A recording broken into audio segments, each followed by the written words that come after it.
Kudapan mangga habis sekilo. Selamat datang di kota Solo. Sobat muda, kali ini kita akan berwisata virtual di kota penghasil batik paling ikonik di Pulau Jawa. Kalau bicara tentang batik Solo, tentunya tidak akan terlepas dari kampung yang satu ini, yakni Kampung Batik Laweyan.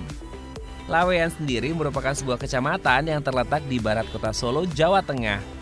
Penyematan kampung batik pada kawasan ini tidak terlepas dari profesi yang dijalani mayoritas penduduk serta sejarah kerajinan batik di tempat ini. Sobat muda, sebagai kampung batik tertua di Solo, rupanya kawasan Laweyan mempunyai sejarah yang panjang hingga akhirnya menjadi cagar budaya. Wah, keren ya! Langsung saja yuk kita berkunjung ke Kampung Batik Laweyan. Sobat muda, ternyata penduduk di Kampung Batik Laweyan ini sudah berprofesi sebagai produsen kain sejak abad 14. Saat itu, penduduk kawasan ini terkenal sebagai penghasil kain berkualitas yang dibuat dengan cara tradisional. Nama Laweyan sendiri berasal dari bahasa Jawa yakni lawe yang berarti benang. Seiring berjalannya waktu, kemampuan membuat batik baru dikenal penduduk Laweyan sekitar abad 16, tepatnya pada tahun 1546. Teknik membuat batik ini diperkenalkan oleh Kiai Ageng Henis yang merupakan keturunan Brawijaya kelima. Oleh karena itu, jika kalian berkunjung ke Laweyan, kalian dapat menemukan makam Kiai Ageng Henis di sini. Selain Kiai Ageng Henis, berbagai sumber juga mengatakan jika Kiai Haji Samanhudi turut ambil andil dalam sejarah Kampung Batik Laweyan. Ya, di tahun 1905, Kiai Haji Samanhudi merupakan sosok yang memprakarsai terbentuknya Sarekat Dagang Islam. Tak sampai di situ, dirinya juga berhasil menghimpun para saudagar batik muslim yang ada di Laweyan untuk menghadapi Belanda yang pengaruhnya semakin kuat di keraton. Berawal dari itulah, kini Laweyan punya 250 motif batik yang sudah dipatenkan. Sobat muda, turun-temurun menekuni profesi sebagai perajin batik, masa kejayaan masyarakat Laweyan baru diperoleh pada awal abad 20. Kala itu pada 1911, seorang pebisnis yang bernama Samanhudi memperkenalkan teknik baru dalam membuat batik yang dikenal dengan nama teknik cap. Dengan diperkenalkannya teknik ini, proses pembuatan batik menjadi lebih cepat. Industri batik di Laweyan pun meningkat dengan pesat. Masa ini dikenal sebagai kejayaan para perajin batik di Laweyan. Hingga mulai tahun 1970-an, masuklah batik printing dengan harga yang jauh lebih murah dan proses produksi yang jauh lebih cepat. Kehadiran batik printing pun memberi dampak pada industri batik tradisional tak terkecuali di Laweyan. Masa itu pun menjadi titik terendah hingga akhir tahun 2000.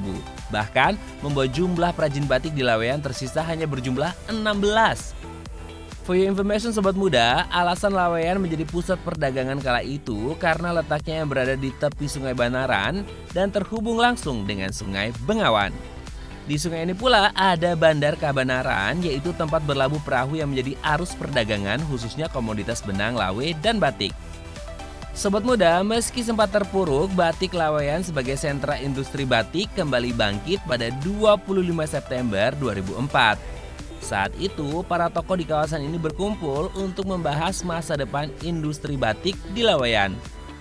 Pertemuan tersebut pun menghasilkan terbentuknya Forum Pengembang Kampung Batik Laweyan atau KBL. Pada awalnya, KBL dibangun dengan visi dan misi sebagai sentra produksi batik khas Laweyan. Namun, tuntutan zaman telah membawa Laweyan sebagai brand yang mengglobal. Jadi sobat muda jangan heran bila Laweyan kemudian menjadi kampung budaya dan kampung kreatif yang kondang secara nasional dan internasional. Nah, mulai saat itu kegiatan usaha di Laweyan pun mengalami perubahan. Mereka pun mengubah cara berjualan dan kawasan Laweyan pun berubah menjadi kawasan wisata. Rumah-rumah yang tadinya hanya membuat batik untuk kemudian dijual di tempat lain diubah menjadi galeri kecil. Tidak hanya memproduksi, rumah-rumah perajin juga dijadikan gerai untuk menjual produk-produk mereka. Perubahan status Laweyan sebagai kawasan wisata pun didukung dengan penetapan Laweyan sebagai kawasan cagar budaya. Penetapan ini dikarenakan ada banyak bangunan peninggalan bersejarah yang masih berdiri di kawasan ini. Perubahan tersebut pun berdampak positif bagi industri batik di Laweyan karena dapat kembali tumbuh. Kini, kampung batik tertua di Indonesia itu menjadi salah satu daerah wisata yang sengaja disediakan oleh pemerintah kota Solo untuk mengundang wisatawan yang ingin mengenal batik, khususnya batik Solo. Dengan luas lahan sekitar 10 hektare, pengunjung bisa wisata belanja, wisata budaya, wisata sejarah, dan wisata edukasi di satu lokasi.